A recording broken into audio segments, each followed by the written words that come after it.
Welcome back to another podcast. Welcome to the Alarms Day podcast. I have some update. Well, last podcast we filmed it 2 days ago, so there's not really much updates. But I have been, working out. Today I hit a new bench press max and a new leg press max, so I'm pretty happy about that.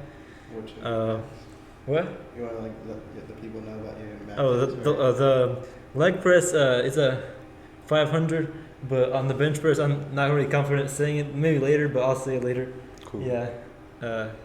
What's your goal to increase? My goal is to increase. Yeah. What's your end goal? You think? My end goal, I'd say,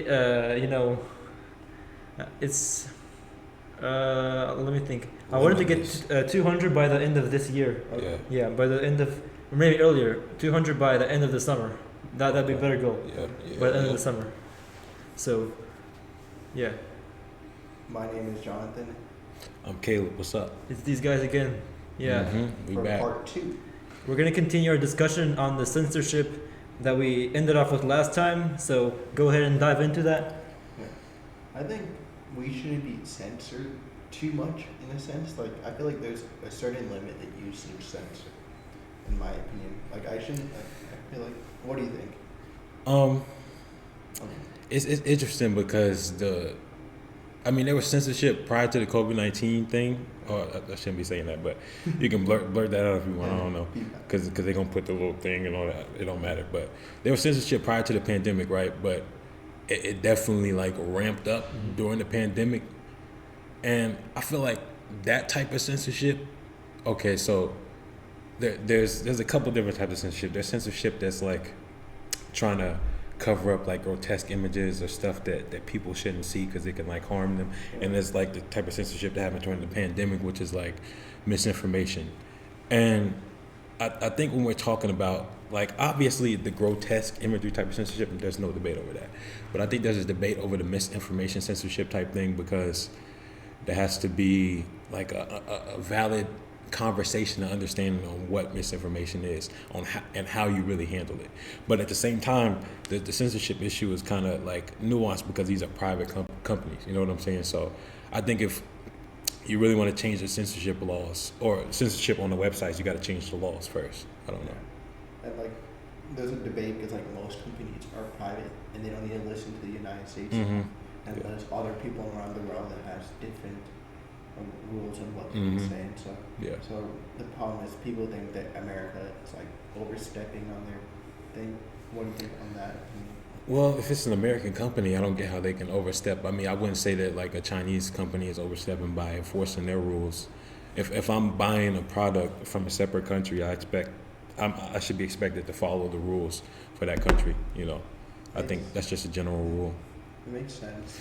But maybe it's possible we could make some sort of global, or at least within our trade partners, certain rules and guidelines that overarch and be okay, here's what you can do, here's what you can't do. Yeah. But that would be super complicated to get countries to agree. You know what I'm saying? And some people think we're moving to globalism. Some people. Well, of course we are. I feel like certain things shouldn't be censored because they need to be kept open so that you convey what's actually going on, so people are more aware of what's going on, and that way they people can take action and things like that. But there's a limit. I don't know. It depends on who sees it, and maybe only people who are in charge of fixing problems, the government or things like that. Maybe they should be able to access more things than we should. It depends on what though. If it's a lot of we also need to see what's classified as misinformation, right? Because it's kind of a vague term right now. Yeah, that's a vague term. There needs to be an official standard that needs to be met. If it's really misinformation, then we should everyone should vote against it, and then it would be completely eradicated from the system, right? I think during the pandemic, misinformation was basically classified as anything that went against, for the most part. I'm not sure if this is I can't say it's unilateral across all the internet, but for the most part, misinformation was anything that directly went against the WHO guidelines on how to handle the pandemic issues, right? WHO and everything else like that CDC, if you directly went against those guidelines, that was considered misinformation, right? Yeah. But that wasn't applied necessarily evenly. So yeah, I think that's the problem. Not only the misinformation label and like what it means and how to handle it, but also like applying it evenly. That's always been a problem with censorship. It's not evenly applied. Yeah. I feel like it's always debatable, like on the topic. Mm-hmm. You will never get like everyone agreeing on. Like I think everyone will never agree on something. Like it can always be like it's almost 50 or I don't know. I don't know what I'm trying to say there. I think depending on the severity of the issue, people can agree. But I think, like for example, if the virus was like more deadly, I don't think there would be any debate. Not any debate, but there would be a lot less debate. Yeah. You know, because even now there's people like in the beginning or during and after the pandemic, or just still during the pandemic, but people were, you know, either saying the virus is super deadly or they're saying it's not deadly at all. And like, you know, I think that kind of plays into it. Like people that say it's not that deadly, of course they're gonna like downplay it and stuff like that. But I don't know. Yeah. It's complex. It depends like what state you're in. Some states you don't feel like it's as deadly. Because like in Florida, when I went last week, no one was really wearing masks. Then you don't like. In that sense, like if you don't see everyone not wearing a mask, then you feel like, oh, it's not it's not there in a sense, but you know it's there. Yeah. Well, I think most people now have COVID, like had COVID at one point. Or vaccine. Or vaccine, so they feel like they're protected for a certain amount of time. For like, I think there's a statistic that if you have COVID, you should be fine for the next 6 months. Yeah. So I think that's you should bleep the C word. Yeah. They're gonna come get us.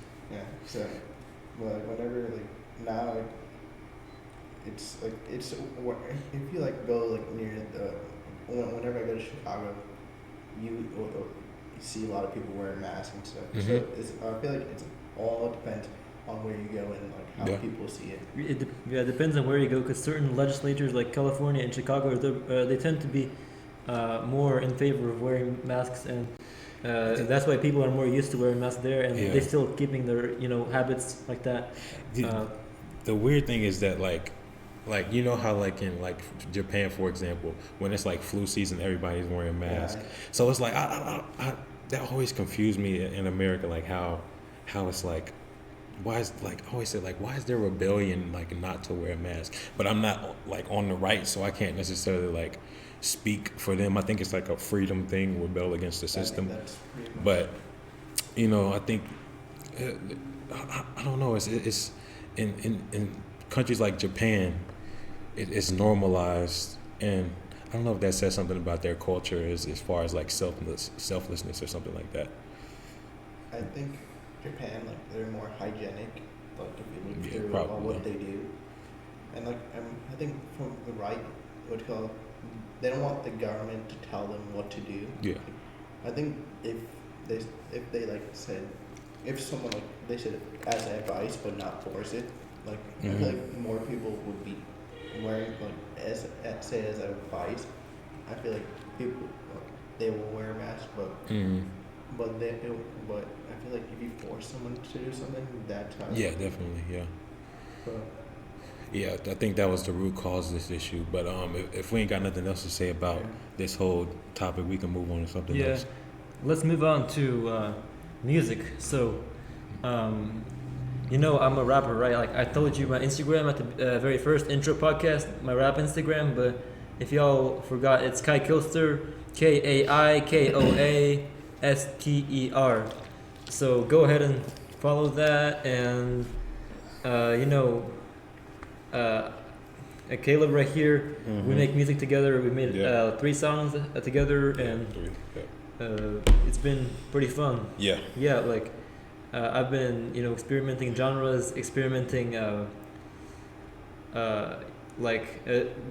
a little bit of inspiration from artists such as Juice WRLD, Polo G, things like that, or people like that. and I was right now it was actually March 18th, which is my 1 year anniversary of starting rapping. So Oh, wow. yeah, Yeah. I didn't realize I would do a podcast on this day. But, Yeah, that's yeah. crazy. Yeah. From when you started to now, you can see a huge improvement from when Yeah. you started. Like I at agree. first, it was like there was not that much rhythm, or like Mhm. you know what I mean. Like, Yeah, yeah. Not that much flow, but now the Mhm. flow is improving. I think the more time you put in, the more time, like the more improvement you will make. Yeah. Mhm. So I know you said you were retired in music. What inspired you to rap like when you were more active in it? So I first started like rapping. I would say I was freestyling like I think like 8th grade because I had to walk from my school to home and it was like almost 2 miles. And so I had like I didn't have a phone or anything. So I would just like I would be walking down the street like freestyling and stuff like that. So that's what got me started. But then I think like freshman and like sophomore year in high school is when I started like making music because like a friend told me I should do it. So I was like, okay, let me do that. And you know what I'm saying? I went from there and I was making music for like 3 years somewhat consistently. I only dropped like a few songs, but I was like working on a lot of stuff. But I don't know. It's something about, well, in general, I'm a procrastinator. So like if I'm investing in something, I think sometimes I'll kind of distance myself from it. I'm not sure what's the cause of that. They say it's like fear or something. I don't know. But I think I just slowly distanced myself from making music. I still love to listen to music, and I listen to all kinds of music, like literally all kinds: rock, pop, R&B, gospel, country, hip hop. I mean, I love all kinds of music. But as far as rap goes, I guess I just kind of, I guess I did kind of get tired of it. But at least rapping.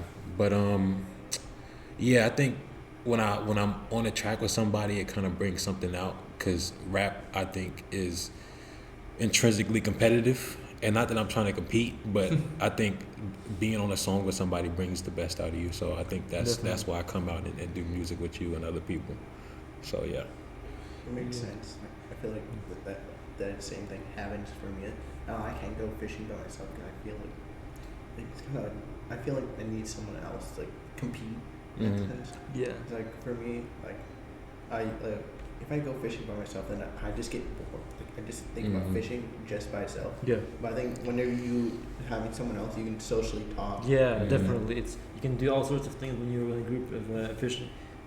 You know, Music. yeah, and music like, yeah. So check out a later song with Lowkey Immortal. That's his rap name. Yeah. It's called Grinding. It was released late January. So check that out on the KaiKoaster YouTube channel. Yeah, Definitely. his part was pretty fire. Yeah. Yeah. I think another reason why I like collabing and I necessarily don't make my own songs anymore is that collabing is like, I think although I'm independent as a person, I sometimes need structure forced on me. So I Gotcha. think like when somebody sends me something and like the beat is a certain way, the lyrics are a certain way, and this is the topic, this is the type of energy you need to bring. It's like, okay, I kind of gotta fit a mold, and that's kind of like fun to me. Yeah. To adapt, right? So like he sent me 3 songs and all of them are like pretty different, you know.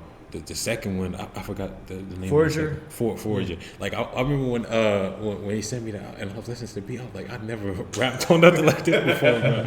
Like it was a whole different vibe. I was like, okay, let me see what I can do. And like it took me forever to even get started because I'm like, I can't make shit stuff. I kept making stuff and I was like, bro, this do not fit, you know. But that's like entertaining to me. Trying to find, it's like a puzzle. Okay, what can I do to That's put very myself fun. in that? Yeah, it's really fun, bro. Yeah, but grinding is, I think that's the best song we made. Not only because you've been improving, so obviously you got better, but I think the beat is something that's like more in my range of like what I'm comfortable with. You wrote the beat really well. Like you changed Yeah. up some. I like how your flows changed up. You know, your flows are pretty good there. Yeah. In the way you, the emotion. You're very good at expressing emotion in rap. Oh, Like yeah. you had that mentality.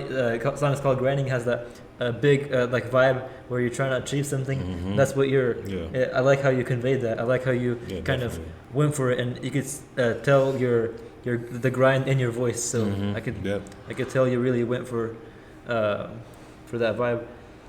Yeah, because not only is like the beat in my range, but I think also the topic. Yeah. Basically, like going after and getting something, being great. That's what a lot of my rap is about, or was about, or still is about. Whatever, you know. That's a lot of the rap I listen to. That's a lot of the rap that's in me. Is going out and being great. That's something really important to me. So I think it makes sense that that's something I kind of like showed up on. Yeah. Yeah. You want to talk briefly on the topic that you want to talk about? Oh, I wanted to ask you, what's your favorite, like, I know you like rap, but what are your favorite rappers right now? Right now, like, I think Lil Baby and Mhm. Lil Uzi, and then it's kind of funny how most of them aren't little. Yeah, a little. Little. Yeah. I think once in a while I listen to KSI, but Mhm. it's kind of interesting seeing how, like, it's the same way how I listen to Lowkey, because I see KSI keep on improving Yep. and venture off on different topics. Yeah. It's interesting of how, like, someone that you watch when you're like when you're growing up, Yep. then seeing how they have multiple career paths. And I think another person I listen to is the Baby at times. Yeah. But it depends on what I want to listen to. Yeah, like you were talking about, like watching artists grow. Lil Baby is interesting to me because, like, I remember I used to listen to Gunna a lot, Yeah. and Gunna and Lil Baby they were like a duo basically back then. Yeah. But my brother told me he said Lil Baby's better than Gunna. I'm like, what? And at the time it made no sense to me because like I was listening to Gunna, I'm like, Gunna's so fire, right? And which is weird because I used to hate mumble rap, but I changed. I matured and grew out of that phase in like high school. But I was like, there's no way Lil Baby's better than Gunna. But then I watched Lil Baby's progression, and I watched him become like one of the best rappers on planet Earth. And I was like, wow. I was like, my brother was right. So I think that's like interesting when you can watch an artist progress. You know what I'm saying? And then I think once in a while, for me, I once in a while go back to old rap, like Mhm. what's his name? Tupac? Tupac, and then once in a while, I was like, then I listened to 50 Cent. I was like, dang, that type of rap was so different from, like, Yeah. I feel like it's different from modern rap in a sense, Kind of, yeah. like how they make their, It's the, but yeah, they kind of like make it a foundation for the modern rap, you know? They, Definitely. the beats Tupac uses are like really good. yeah, Mm-hmm. and I feel like it depends. Like for me, it depends what day and like how I'm feeling. Then I choose what. Definitely. Or like for me, if his friend shows me a song and I like it, then I'll start listening to that. Or if I watch like scrolling to TikTok and then hear a sound, then I get inspired to listen to like that song, the full. Yeah, we were talking about beats. I'm interested in how like you select beats. Like when you like, how do you choose between beats? And like not only for singles, but I guess for like projects too. So in the way I select beats, you know, I'm a big fan of Juice WRLD, right? Yeah. I know this producer, he posts free beats, or he or they, I don't know what gender they are, but they post free beats on YouTube about they're all very unique and they fit that melodic rap vibe. I love melodic rap and kind of mixing singing and rapping together. So I select a lot of them from that producer. Their name is Sagi Mura, by the way. Shout out to them. They're actually getting close to 100,000 subs on YouTube. So yeah, that was one of them. That was one of the producers I heavily use. And then my other songs I either select it from someone I know or from because I know someone who makes beats, and also I occasionally look at other producers. I try to find free beats that I don't have to pay for on YouTube.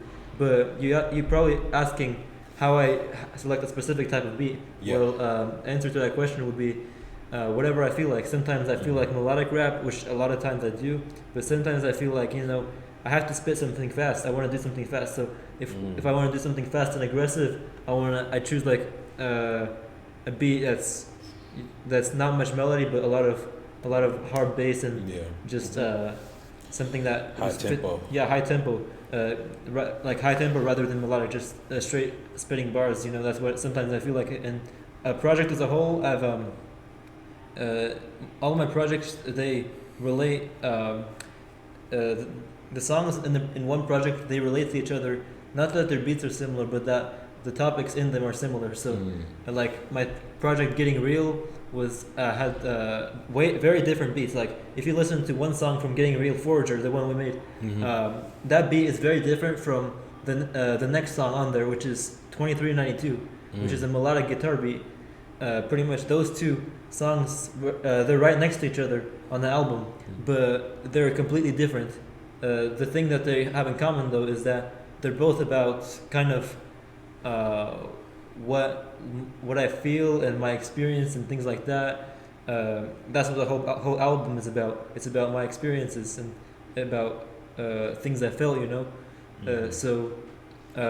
But the beats are very different. I like to randomize them because I feel like it would be a little bit repetitive if I use the same type of beat in the whole project. I gotta use a project with lots of beats that kind of are different. I like diversifying. So I was actually inspired by Tentacion. His album called Question Mark had a lot of diverse songs. So I tried to kind of diversify it, kind of like that, you know. All those songs on that album they have different beats, so I try to diversify them. So, I mean, like, do you think you listen to a lot of diversity of music, or do you think mainly like when you reflect on it, it's like the same kind of rap that you listen to? For me, I try it depends. Like, I don't want to listen to the same thing at times. Like, if you go from one song, you don't want to have the same as that song right after, right? Like, I feel like you want to have a little bit different, but I feel like I want to like listen to like if the song is good, I will try to listen to anything that's good, like diverse. yeah. You know what's interesting? Like on the topic of beats is like, I think especially like in modern day hip hop, it's kind of this balance between what are you really listening for, the production or the rapper. So like when you think about it, do you really listen to what the rapper's saying or like listen to their flow, or are you really just there for like the beat? What do you think? I think beat and flow. Okay, yeah. It's like at times I don't really care what they're Like you're talking about when I listen to a rapper, right? Mm-hmm. When I listen to I most of the time is their flow. Like I like their melodies and their flows. I try to listen to that's the thing I try to focus on a lot. And also but the beats is probably also one of the top ones. It depends. There are certain songs I select that have kind of beats that I'm not a big fan of, but the flow is better. But there's certain songs where the beat is better than the rap itself. So I kind of, it depends on what mood I'm in. Like sometimes I feel like listening mostly is just the beat, but the rapper is just there to kind of go along with the beat. But other times I feel like I need to be listen for more lyrical stuff and more type of the artistic creation. And sometimes there's a very good balance, which is more rare to find. It's rare to find whenever the rapper is able to have a good rap and good flow. Lyrics. Good beat selection and good lyrics. All those things at the same time. Yeah. And I feel like Juice WRLD is a good balance between good good flow, good melodies, good lyrics, and also the beat selections of Juice WRLD. Yeah. I think it's weird because it's like hard to consciously detect what you're listening for, but yeah, I think I agree with Jonathan for the most part on like it's really the interaction, at least like that section of rap, which people call mumble rap or like trap, whatever, however you want to refer to it. I think it, for the most part, it's the connection between the flow and the beat. So how the rapper is riding the beat. I think that's like that what drives mumble rap. Yeah. Recently, I actually made a song inspired by mumble rap. It's my latest song. I tried to kind of go off of that, where my words are not very intelligible. You can't understand much of what I say, but I try to make it so that my words, they kind of like riding a surfboard on the wave. They go on the beat and they go smoothly. I could try to go for that type of depiction of music. Yeah. Yeah. I Damn, I forgot what I was gonna say. Y'all introduce something. I don't know. Oh, you want to talk about you want to talk about Ukraine? Are you okay with that? Oh yeah, Ukraine and Russia. we can just talk a little bit about that, and then we'll conclude the podcast after this. So, Cool. Okay. So, as y'all know, there's been lots of the wars happening in Ukraine and it's just been crazy, very crazy. It's sad to see all these people suffering, on both sides. It's sad to see the Russians being sent in as well. The Ukrainian civilians are dying, and also the Russian soldiers, they're being sent in not knowing what to do. They're being brainwashed by Putin and the government. So it's pretty much that's what. And now they're both suffering. The innocent Ukrainian civilians are suffering, and also the soldiers that were tricked into this war, they're also suffering on the other side. I feel like I feel like what's it called, Ukraine is like everyone, like all the guys that are all the men, they like dedicate their life to protect everyone.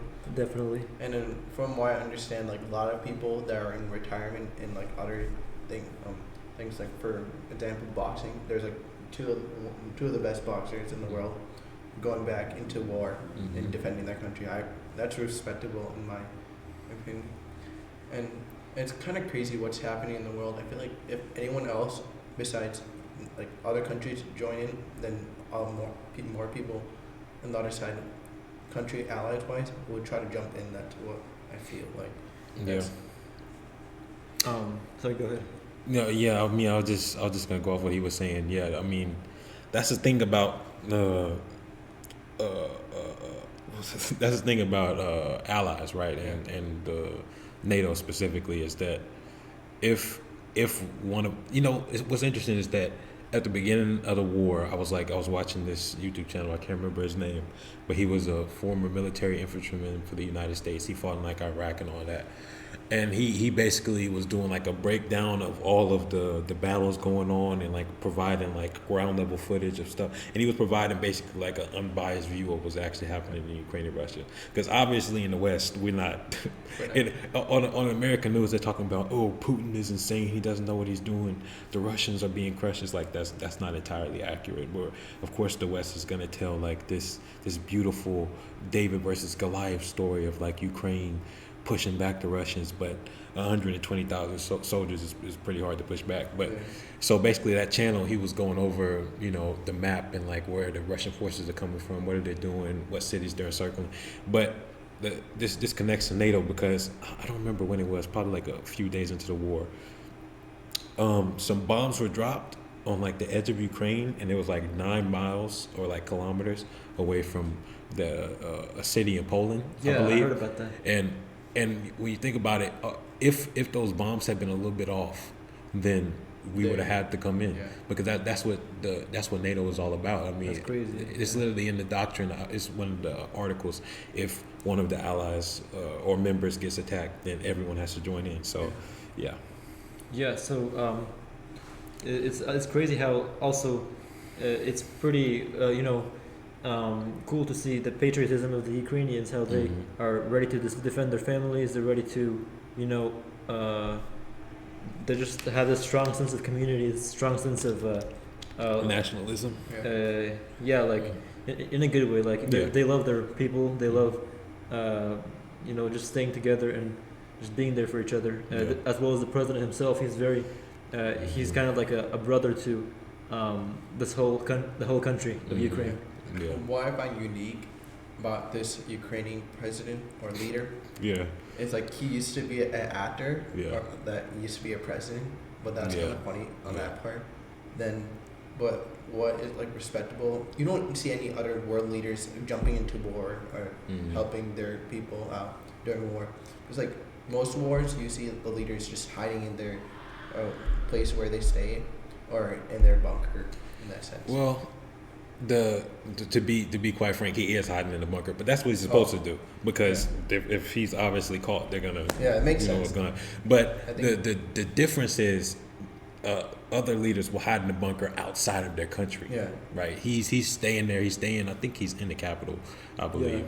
Did he like recently go back, or was it just like did the media just act like he was acting like He was Well, I know the former president is actually like outside with the troops. Yeah. Like he's done a lot of like interviews and I can't remember his name, but the former president, he's an older man, like white hair. I remember him. Like, I think was it Petroshenko, something like that. I'm not sure. I forgot his name, but No, yeah. you better with them names, but because Eastern European names, that's not my Yeah. But obviously the leaders aren't gonna put their lives down on. I think the only reason why the former president is out there, if he's really out there like that, is because obviously if he gets taken out, it's not gonna be like a big hit to the Ukrainian people, because obviously Russia wants to like install a new government there, and so they're gonna like y'all probably seen the footage of like that one mayor of one of the cities being like escorted out by Russian military and stuff like that. I didn't see that. Yeah, they're doing that right now. And I feel like most people don't talk about the wars previously, like how there's countries that left the Soviet Union or Russia, like Georgia, or like other countries. I'm not sure about the other countries, but then like no one really did anything about it. But right when Ukraine was about to join NATO, right? Like then Russia thought about like attacking, or I think or is that like wrong in that sense? Well, I think at least in the West, the narrative is that they were never gonna let Ukraine join NATO because of the specific reason of Russia, having problems with that. I don't. Obviously, I'm biased towards the Western side, but I don't think NATO is necessarily trying to antagonize or bully Russia. I think it's more that the former Soviet Union countries, again, this is real Western bias, but the former Soviet Union countries are trying to be protected from Russia grabbing them and trying to pull them back in. That's what it seems like historically. Yeah, definitely. It seems like that. Also, going back to what the Russian President Zelensky, he was Russian.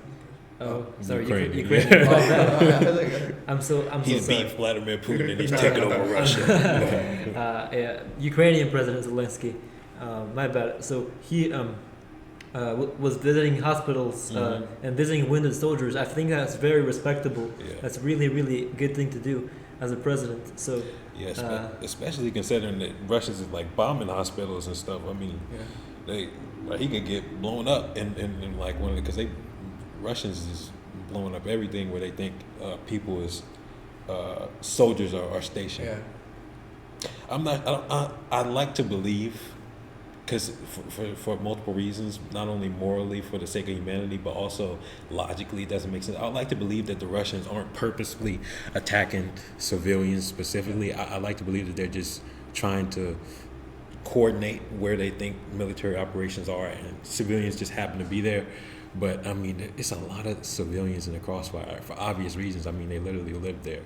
So I mean, that's weird to me how many civilians are just getting messed up. On similar topics, I think it was weird how the Western media was saying that Ukraine was doing so much, like defending their country really good, but now like Russia's like advancing a little bit more, or is it like? Well, so I was talking about the dude on YouTube, and I found out a lot about, not a lot, but some like general knowledge of a little bit about like Russian military doctrine, and like how historically speaking, I think maybe like hundreds of years, I may be talking out of my ass here, but the Russians, they'll send in conscripts or like less advanced soldiers first to like test out the defenses of the enemy, right? So that's at least my guess for why the invasion was like slow and pretty bad at the start. And that's what a lot of the that's what kind of is being said by a lot of the media, that you remember in the beginning how like the Russians, they were like some of the prisoners of war, like, oh, we were sent on a training mission and stuff like that. So I think that's what it is. And now the Russian more advanced troops are coming in. So And I think those advanced troops are also being pushed back. They're being, stalled. I heard instances of them not having, still not having success. At least not the way they wanted to. So they're still having setbacks even right now. Yeah, but another tactic is that the Russians they'll even if they get pushed back, it doesn't necessarily foil their plans because what they're doing is they're surrounding the city. Yeah. So like when the Russians get pushed back, they go like this and then come around, right? Yeah. So yeah, and that's very bad and devastating to Ukraine because all the supplies get cut off. Yep, especially if they control the air traffic too. Yeah. How do you think this is gonna end up or end in that way? In your how you think? Not good. Not if for the West, not good. For Ukraine, not good. That's what I think. It's always nice the David and Goliath story. Oh, the small people won and they beat the big evil men. But that's not always how it goes, And I'm not sure it's gonna go this way this time. I think they're fighting and they're putting up a fight and it seems like they're doing great. But I don't see how they're gonna overcome all of Russia coming down on them. I have two ways of two outcomes. If Ukraine doesn't get help, from another country, I think it's inevitable for them to lose. Or if other countries jump in, there will be a big World War III with Russia's allies and stuff. Yeah. And from what I heard right now, Ukraine is letting people from Texas jumping into the war. Yep. That's independent, like mercenaries. Yeah, in that sense. That's kind of interesting thinking that it's actually happening in that sense. I feel like the sanctions imposed onto Russia are heavily gonna they might actually stop the invasion completely and make the economy too broke and make them be needed to focus more on interior things rather than the invasion. So I feel like those sanctions plus the Ukrainian resistance and plus all those military aids that the U.S. government's sending in other countries, England and so on, they're all sending those aids plus the sanctions. Those two factors together are gonna and also the resistance themselves, of course, that's gonna stop the war and potentially and hopefully drive out the Russians. I was gonna say if Ukraine does make it out of this, which I hope they do, I think the sanctions will play a big part because from what I've seen, there's this Russian YouTuber who was describing what was happening in Russia, and he was everything pulled out of Russia. Instagram, Google's starting to pull out YouTube. McDonald's too. Everything you can imagine. PayPal, people aren't getting their checks. Banks are shutting down. It's horrible there. At least that's what he's saying. I think from causing that, internally they're gonna make the Russian people get mad at the leader and probably I don't know. Is it overthrow? Do you think they'll try to overthrow in that sense? It's possible, but Putin got power. But Putin might go broke and just stop the invasion and start doing interior things more because the invasion is going to be the last of his worries if the economy keeps struggling. Do you think? I'm not sure Putin will go broke, but his country definitely. Do you think Putin cares enough if his country goes broke?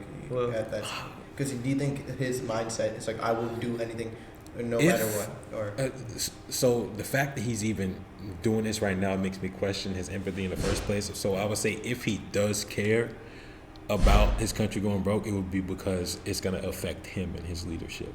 Okay. But I think that is a threat. In fact, he did threaten I don't think he threatened nuclear war over the sanctions, but he did threaten war over the sanctions. He was saying this was an act of war. And I heard some countries are not even they're unbiased and they don't want to get involved with both sides. I've heard India in that sense are not giving sanctions. Some countries are not giving sanctions. I thought India was. I don't know, but I saw it somewhere, but I'm not sure. I need to double check it. But it's kind of weird. But another thing is do you heard about Elon Musk said about? That's kind of funny how that he wants to have some type of physical. Don't do that, Elon. Don't do that. Then imagine how much pay-per-view buys that would. Yeah, but they could do it on a Russian MMA. You know, Russian MMA, they be fighting like a bunch of crazy stuff. Do you think Putin should take that? I mean, I don't think they should fight. Like, you know, it'd be nice for them to have a talk at least, but not fight. But I think it's funny, but I think it won't. It's not. I mean, like, serious I like how Elon's, you know, joking around, because I heard another instance where he's joking around. I like how he's taking it very lightly. I like how he has a sense of humor, that he's pretty much, you know, he is making things easier when the situation is serious. He's just coming in and making these jokes, and he is making people laugh, and just even when the times are hard. So yeah, that's important. That's important. And kind of shows the other side that you know, he's human, and that there's humans just like Elon everywhere that are also this lighthearted, and kind of stop the war, so that way, kind of telling him to stop the war, so that way we can all have fun and make jokes like that, you know. Let's see if Elon Musk comedy brings Putin to the negotiating table. I don't like probably talk about YouTube boxing, but I don't know if we have. Yeah, I think we can leave that for another podcast. The YouTube boxing. Yeah, they should have a YouTube boxing match between Elon Musk and Putin. And main event, then like KSI and Allen. Well, you know, do you hear about the doctor and the YouTube is probably fighting iDubbbz in that sense? He's talking about Dr. Mike. Yeah. Yeah. That's interesting how like there's so many events for consumers this year for that side of YouTube. I feel like. Do you think it would be a good idea that instead of war, we should have pay-per-view street fight, not even boxing matches, street fights between the leaders? I think we need to. I think we need to have like Olympics instead of war, like, you know, sports events. we're joking. That's I'm not. Like, I know. But if you like want to take that step ahead, like, what if boxing would be cool? The boxing matches. I seen, because I seen Putin, like, you know, there's that video of him doing the judo because he got a black belt. He got like this little blonde short. You know what I'm saying? Because you know, like how in judo or like jujitsu or whatever, you train with a bunch of different people. He was just training with like this cute little blonde chick. Putin was. And like, what if out of the blue, like, what if United States elections, you gotta like have a fight, like, because I know Brazil does something similar.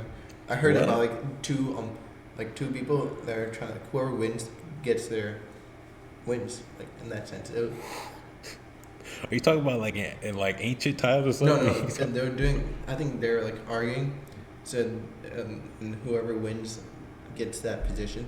But I think. Oh, like a debate or. Not debate, like it's a position in the government in that sense. No, like you're saying they physically fight over. Yeah, they were doing MMA, but I think but it wasn't like I don't think if the government enforces that, but they like. Oh, it's just between them. Yeah. Oh, okay. But that would be crazy if that 2020 election. Mm-hmm. That. But one final topic. Okay. Who wins in a fight, Donald Trump or Putin? I don't know. They're both. I don't know. But first of all, I think Donald Trump is like 6'4" and Putin is like 5'7". Well, I think Putin has more experience in wrestling, right? Yeah, judo. Yeah. Black but belt in you're judo. missing out that Trump was an athlete at one point, right? He At was. baseball, right? Baseball. Unless he bringing a baseball bat, that don't matter. If they were to have a golf fight, then Trump would win with the golf. Oh yeah. Trump America on the golf course. Yeah. But I think realistically, Putin might win by like MMA wise, but I think, you know, judo is interesting. I think Putin will like grab Trump, leg sweep him, throw him on the ground, and bust his head open. Because Trump is not like physically fit. Yeah. Mm-hmm. That But was he's big though. Yeah, but I think the same thing will happen to Joe in that sense. Oh, Joe don't stand a chance. He should already be in a wheelchair. Let me stop. But it would be funny, like if they did the commentating for Elon and Putin. I think Joe Rogan should be. Definitely. All right. Well, thank you very much for watching. We'll see you in the next podcast. Yeah. Sorry for the rant. I think we were saying so many crazy